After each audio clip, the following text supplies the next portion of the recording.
पोरा, अरे सारखं त्या गाईच्या नादाला लागू नकोस. जरा 4 बुक शिक. अरे बा नाही तुझा.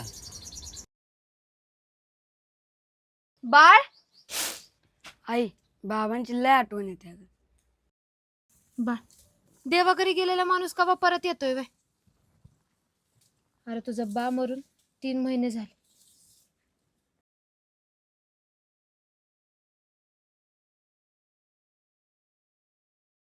दिनकर पाटलांचं घर हेच काय? होय हेच आहे. अहो हप्ता थकल्यात कवा भरणार आहे? अव ह्यासनी जाऊन फक्त 3 महिने झाले तो. 3 महिने झालं की अव साहेब, हप्ता भरा नाहीतर जनावर घेऊन जाऊ. अव साहेब असं काय करू नका.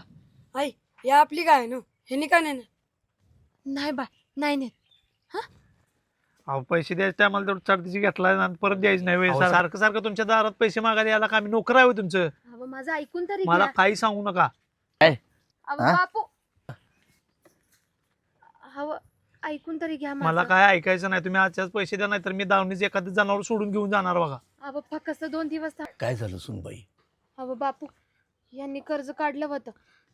बँकेची माणसं आल्यात, हप्ते थकल्यात म्हणून. साहेब, माझं पोरग जाऊन 3 महिने झालं.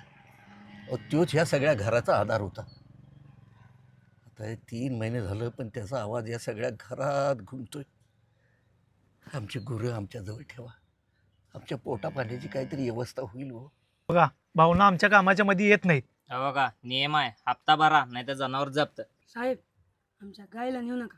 अहो ही गाय नाही, माझ्या नातवंडाची दुसरी आया आहे. अहो हिच्यामुळं 2 वेळचं दूध पोटात जाते, भाकर तुकडा खायला मिळतोय.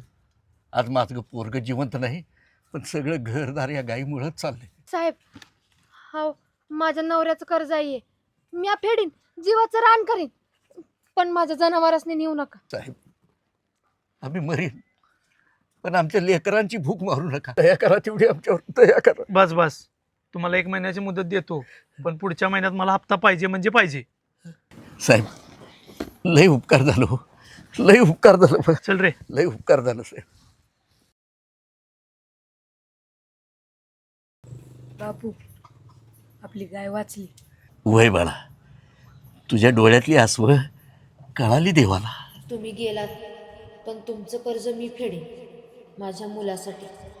कारण गरिबी घरात असते पण माणुसकी हृदयात जिवंत असते.